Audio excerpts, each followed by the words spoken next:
Andreas, Themistocleous with the C, not with the K. I didn't wait to hear my surname with the Greek version of it, so interesting. So Themistocleous or Themistocleous or even hey you. I don't care about names, identities, and that kind of things. So, first of all, that big. First of all, I would like to thank all of you to be here.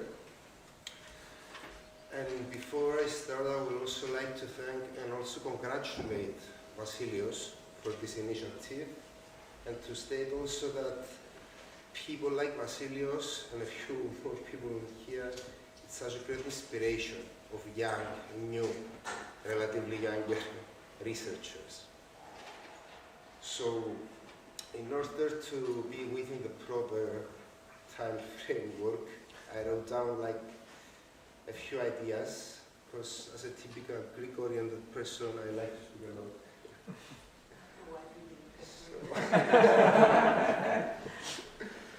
Well, I will speak about the Cyprus case, which is slightly different than the rest of the cases we heard today, and also I'm not a social worker, so my approach is going to be a bit more historical or political or whatever you can call it.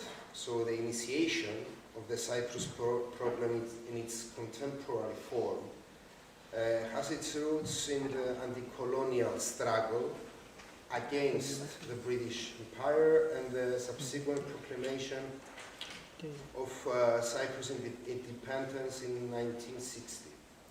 Upon its creation, the newborn Republic of Cyprus struggled to find its position amid the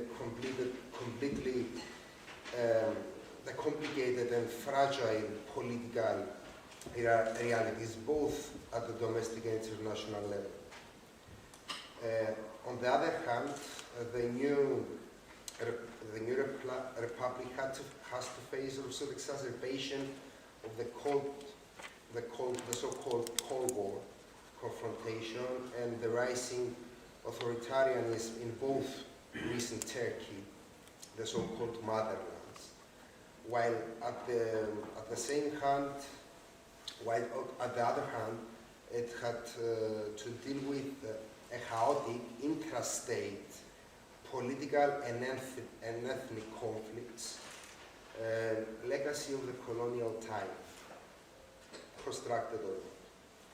Those elements eventually escalated into an open and full-scale conflict, a coup d'etat organized by the Greek Juda and the local nationalist extremist group, Greek Cypriot group of Eokavida, which led to the subsequent Turkish invasion in 1974. The short but intense war in 1973 devastated the island, resulting in thousands of refugees in both sides, thousands of migrants, and the violent physical and political separation, political in terms of ethnic separation between Greek Cypriots and Turkish Cypriots, and also the de facto occupation of the 38% of the island by Turkey. So since then, nationalists soon dominated the politics in both sides of the island. Despite the continuous resolution efforts and reconciliation efforts, Cyprus problem remained unsolved, and the two communities live in separation for 42 years now. So that few things as regards the background of the issue.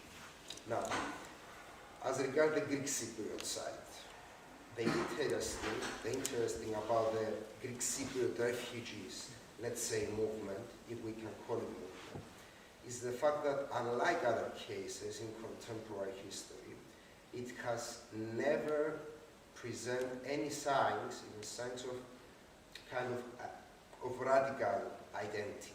Namely, the Greek Cypriot refugees, which spread in different cities across the island or within the controlled areas by the Republic of Cyprus, had started slowly to restart and recreate basically their lives in a very short period of time. This fact, in combination with the extreme socio-political conservatization due to the war, the ongoing internal instability, and also the extreme constructed nationalism by political parties, the church, and other factors, resulted in the creation of a strange mentality and behaviorism by the Greek Cypriot refugees and the Greek Cypriot society more broadly. So in this light, it became very difficult to see any kind of potential radical politicization of the refugees as a whole group,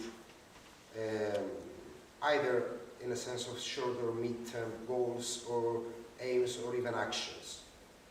Therefore, instead of a, let's say, bottom-up intra-societal movement against the occupation and the potential reunification in a realistic approach, in the Greek Cypriot community, a centrally planned general policy came about by the government covering the intermediate and very basic financial needs of the Greek Cypriot refugees and indirectly putting or creating, prefer at the same time, a non-realistic, out of any kind of criticism or self-criticism, long-term goal of a solution, of an ideal solution that will never be explained to the people, basically, to the problem, to the Cyprus problem in general.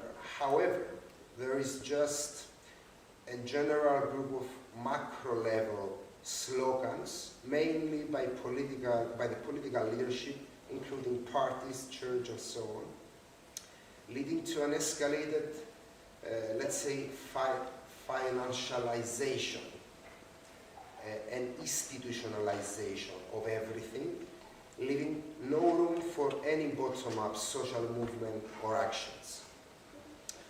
Namely, the Republic of Cyprus launched a centrally planned refugee policy, which based on which all refugees provided a house or some financial support, like allowance or benefits. So, based on the personal experience, both as a refugee myself, but as a researcher as well, this lack of social movements or even actions at the basis of the society by organized refugee groups with serious political aims or even a solid comprehensive understanding of the situation lead to, on the one hand, to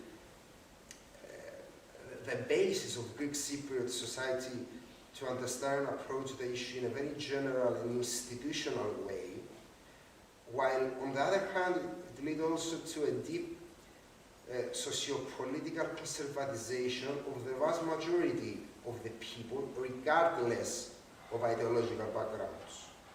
So, as regards the Turkish Cypriot side now, there is not a clear picture on what happened to the Turkish Cypriot refugees due to the very nature of the issue of the occupied areas by Turkey and its army control over everything. However, there is a difference in the relation with Greek Cypriot side.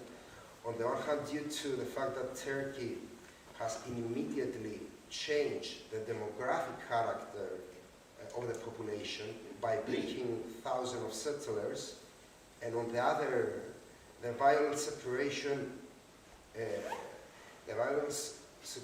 of any potential movement. However, in contrast to that,